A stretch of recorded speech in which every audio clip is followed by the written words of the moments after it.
What started as a concept by Ian Cameron, the Star League was to Battletech what Camelot was to Arthurian legend. Ian Cameron was the youngest son of Director General Deborah Cameron of the Terran hegemony, who would grow up around his mother, whom was very passionate about her work with bringing aggressive peacemaking policies that would lead to the conception of the Star League. In 2533, Ian was told by his mother that a marriage was arranged to Chandra Norif, a baroness from New Earth, whom was also a military officer in the Hegemony Armed Forces, or HAF for short. Due to this, the relationship between Ian and his mother was strained, to the point where Ian refused to talk to Deborah for the better part of a year. This reaction was spawned from his belief in free will in choosing a significant other. Sometime in 2535, Ian and Chandra were wed, held in typical military ceremonies with helicopter and battle mech escorts from their respective units. In the years that followed, Ian became an ambassador for his mother after their relationship improved after the wedding, and later on would be ambassador to his brother. After his mother's retirement and brother's reign, unexpected issues began to arise in the HAF, in the form of a cabal spawned from Lady Deborah's diplomacy policies over military actions.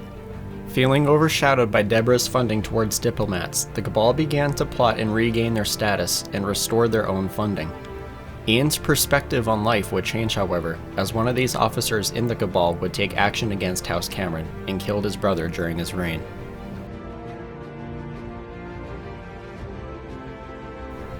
September 28, 2549, the beginning of the September Revolt. In the wake of his brother's assassinations at the hands of the cabal, Ian declared himself Director General of the Terran hegemony without traditional election due to legal constraints. The next day, the 51st Dragoon Regiment of the HAF mutinied and started a coup of the hegemony on Terra. Capturing major centers of control and political institutions, they had hoped to retain their control and gain more. Ian, whom was in Mexico City at the time when he heard of the revolt, deployed an entire regiment of the House Cameron Guard to surround the city of Geneva where the coup was taking place. Ian then ordered all soldiers of the military to swear an oath of loyalty to the hegemony and House Cameron. Trying to minimize damage in Geneva, Ian cut off food, water, and other utilities while listening to the rebel demands. 10 days into the siege of Geneva, the rebels began to break from within, fighting among themselves. Ian saw his opportunity and took it, moving into the city to rescue the civilians being held hostage by the rebels. Soon after, a full-scale battle between loyalist forces and the rebels took to the streets of Geneva. Because of this, Ian ordered his forces to keep firing to a minimum in best efforts to avoid hurting civilians and damaging the city. While the rebels took advantage of the passive loyalists, at the end of the day, loyalist forces had surrounded the rebels and forced them to surrender. About a month after the siege, Ian had sent out small military units to capture the remaining Cabal members at the Dresser military base on Lipton. Ian carefully administered punishment towards the rebel troops in the interest of stopping future events just like it from ever occurring again. Out of the 3,000 captured rebels, 1,000 were sentenced to death. The remaining 2,000 would be imprisoned for life.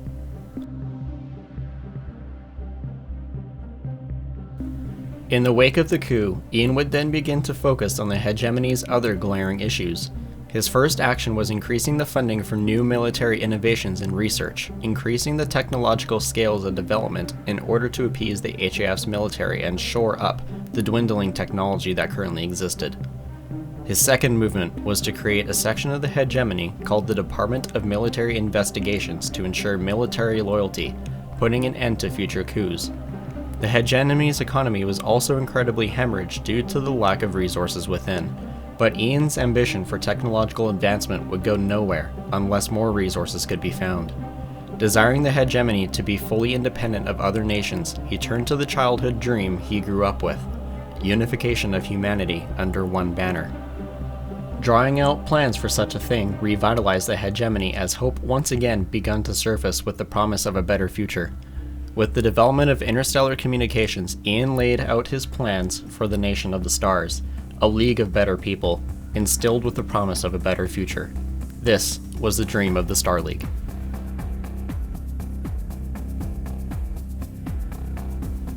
By 2551, the Third Andurian War was being waged between House Liao and House Merrick.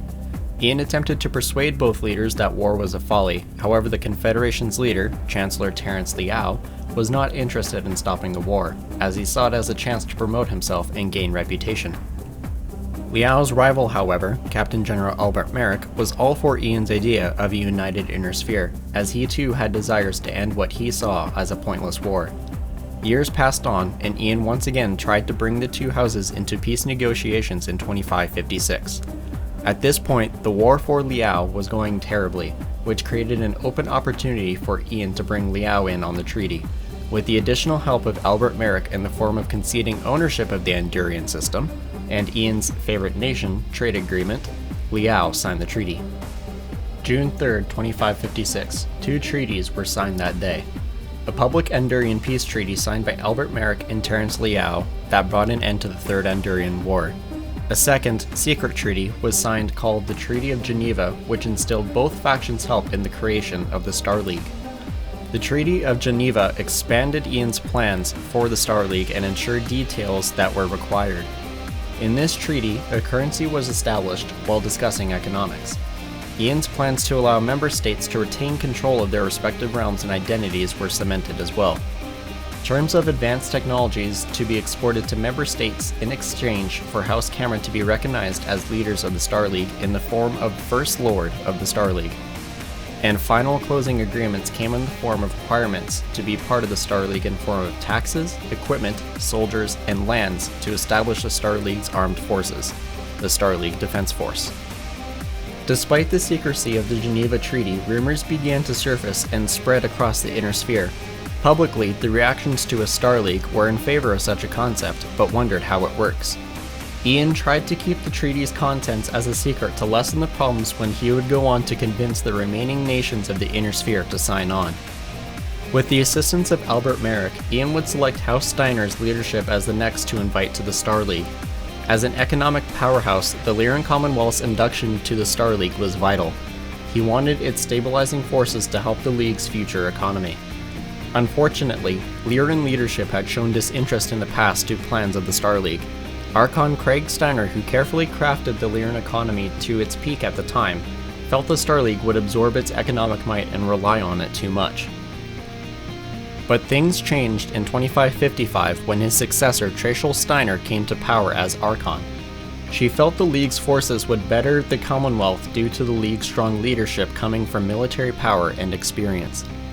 Finally, Ian and Trachel signed a treaty which would establish two military academies in Lyran space on Sky and Tharkad. Signed in 2558, the Lyran Commonwealth would become the newest member of the Star League. Talks with the Federated Suns would be delayed heavily, as First Prince Alexander Davion had oversaw the end of the Davion Civil War, would only have his nation join the Star League once they rebuilt their nation from the destruction. It wasn't until 2567 when the First Prince would take the offer to join. The new Avalonian Accords would include writing to ensure, should the Draconis Combine threaten war against the Fed Suns, preemptive would be conducted by the Star League Defense Force. Essentially, the SLDF would step in to parent the two nations and forcing the Combine to stand down.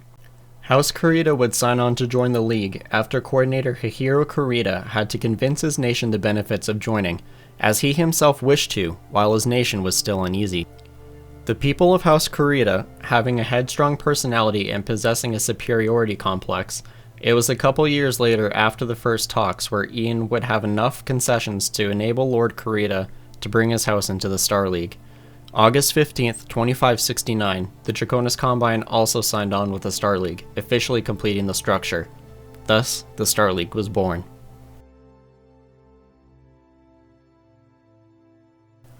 Two years after the treaties with the Great Houses were signed, the Star League became operational. The 2,000-page Star League Accords would be signed into law in the Hegemony Congress on July 9, 2571. The ceremony concluded with the six Great Houses leaders, including Ian, reading out loud from the preamble of the Star League and signed the document. After such an effort to create his dream, Ian signed the document last, a single tear rolling off his face and onto the document, right beside his signature. It would be the greatest accomplishment in his life and savored the moment. In this time, he named his wife, Chandra Norif, the then commander of the HAF at the time, the Star League's first commander-in-chief. Ian then began looking forwards to the next goal of unifying humanity, the Periphery. Ian would then send copies of the Star League Accords to the various nations of the Periphery as a form of invitation to join the League. Unfortunately for Ian, all nations rejected the Star League. Ian and his Council of Lords publicly showed regret at their rejection, and as a result produced propaganda pieces portraying the Periphery's people as lost and dangerous. In 2572, Ian found it too much to control the Star League and the Terran Hegemony Congress. He would declare that the Director General of that year would be held by heir to the First Lord, or President of the Hegemony Congress. With the recent establishment of the Bureau of Star League Affairs to run the affairs of the League's bureaucracy in 2573, Ian would consult his fellow lords on individuals he'd like to appoint various positions in 6 departments of the Bureau. After handling skirmishes with former troops who were removed from service, some involving the SLDF, Ian was forced into action. Spring of 2572, the Council of Lords gathered to bring their militaries to war status to manage the former soldiers marauding across the Periphery. In part, Ian had the SLDF organize massive military exercises on Periphery border worlds. He had the idea that this would help keep the League and member state troops better trained and provide employment for former troops that were discharged from military. While it was meant with good intentions, it turned out to be utter humiliation to Ian and the Star League. In the autumn of that year, the exercises had proved inefficient and sloppy, as they were not skilled as the other 10 member states they were training with, and unintentionally bolstered Ian's adversaries in the Periphery. Despite this, a treaty was signed to allow SLDF hold border positions and bases along the IS Periphery border.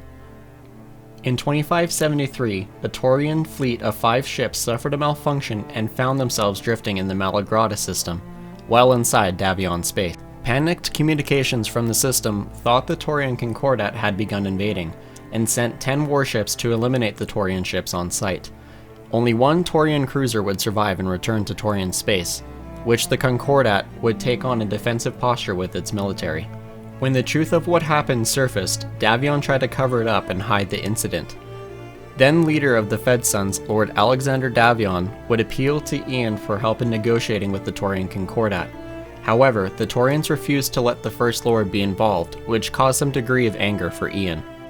In a statement, he would say, "We have been compassionate and prudent long enough. I'll be damned if I'm gonna pull any more punches." Publicly siding with the Davions after the incident, the Concordat refused any more diplomatic communications from the Star League or Fed Sons.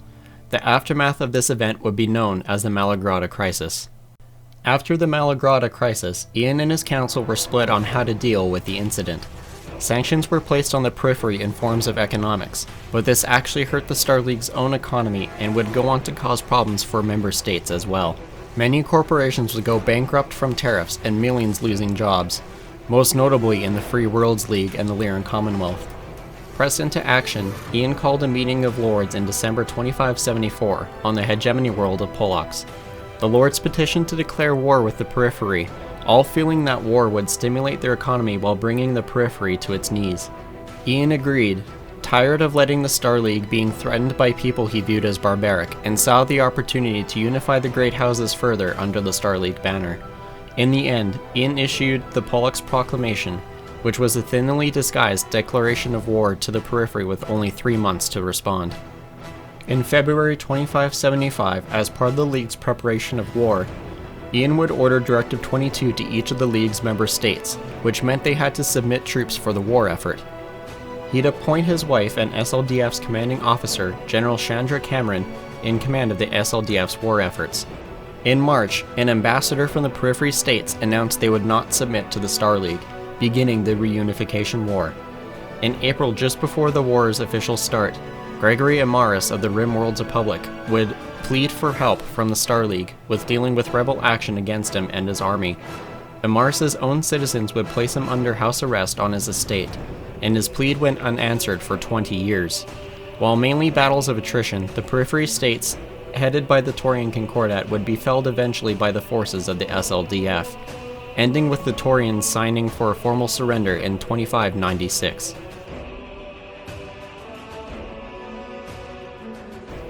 After the reunification war, the Annex of the Periphery states finally put the Inner Sphere in a state of economic boom to help recover from the war with the Periphery. In the year 2600, Ian's wife Chandra passed away. Within a few weeks after her death, Ian formally named his son Nicholas Cameron as heir to the Star Throne. In 2062, Ian would pass away, and his son became the First Lord of the Star League. Down the road, his inaction with Gregory Amaris would have unintended consequences, as it would sow discord and resentment towards House Cameron. In the wake of that, the Inner Sphere saw the rise of a unified power that would keep itself in check, and have a legacy that would last ages. In the many years that followed the formation of the Star League, the Star Throne and House Cameron saw much succession in First Lords, with Ian's son Nicholas being the second First Lord. In 2646, he too would declare Michael Cameron, who was Joseph's son, as his successor. Michael would assume power in 2649 upon Nicholas's death. In 2690, Michael would retire from the throne after being diagnosed with cancer, and have his oldest son, Jonathan Cameron, as heir to the throne. During his reign, Jonathan pushed hard to build up SLDF forces and technology. Unstable and unable to rule, he consulted his sister, Jocasta Cameron, more and more often, which saw Jocasta becoming the unofficial regent of the Star League. In 2738, Jonathan died from a stroke, and Regent Jocasta handed over the Star League to Jonathan's son, Simon. In 2751, Simon died, leaving his 8-year-old son, Richard Cameron II, as his successor. Due to having an heir not of age, the Five Lords convened on Terra and appointed SLDF General Alexander Kerensky as Star League Regent and Protector to Richard Cameron II. Stefan Amaris, descendant of Gregory Amaris, was the current ruler of the Rimworld's Republic, and still harbored hatred for House Cameron due to the age-old scorning from the Star League. Stefan presented himself as a friend to the young Richard. Over time, he began poisoning his thoughts, eventually convincing him that his regent and protector Alexander Kerensky was against him. Over time, Richard saw Amaris as his closest friend and advisor. Amaris greatly took advantage of this and had Richard remove all SLDF forces from Rim worlds and turn over SLDF bases to them as well. After gaining lots of ground, Stefan proceeded to Terra and assassinated Richard and all of the remaining House Cameron family members, taking power of the Star League and systematically destroying it however he could. Meanwhile, out in the periphery, Kerensky heard of the assassination and takeover. With his position, he gathered the SLDF forces and raised the Rimworld's Republic. He then split the SLDF into 3 groups, all tackling a part of space towards Terra.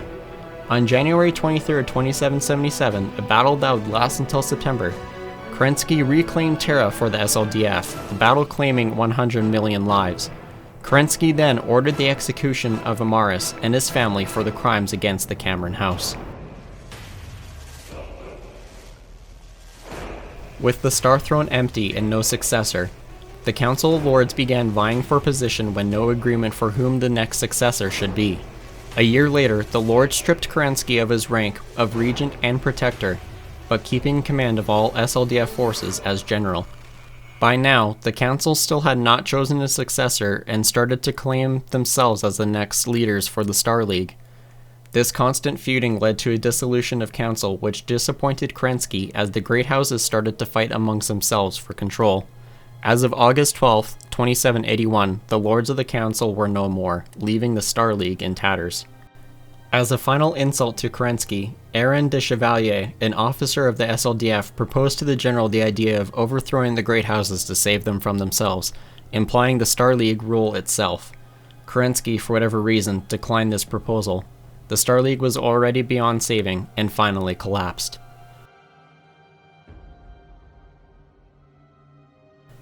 In late 2783, Kerensky attended the ceremony of the opening of the Hilton Head HBG complex and met privately with Jerome Blake, confiding to the Minister of Communications of his plans to leave the Inner Sphere. Blake was miffed and confused as to why, but out of respect and friendship kept Kerensky's plan a secret from the Great Houses. As a condition, Blake told Kerensky that any troops who refused to go along with him to stay and assist in rebuilding the hegemony. February 14, 2784, Kerensky gathered over 200 surviving SLDF commanders and officers to a secret meeting on Terra, explicitly detailing the plans for Operation Exodus, his plan to leave the Inner Sphere. While a vast majority agreed with the plan, a small did not. By the end, when a vote was polled, over 80% of surviving SLDF would go with Kerensky. Later that year, over 6 million men, women, and children, along with all SLDF assets that could be gathered, departed the Inner Sphere, bound for the unknown past the deep periphery. Kerensky would speak of a dream where they would return to the Inner Sphere to unite them under a new Star League and save them from themselves when the time was right.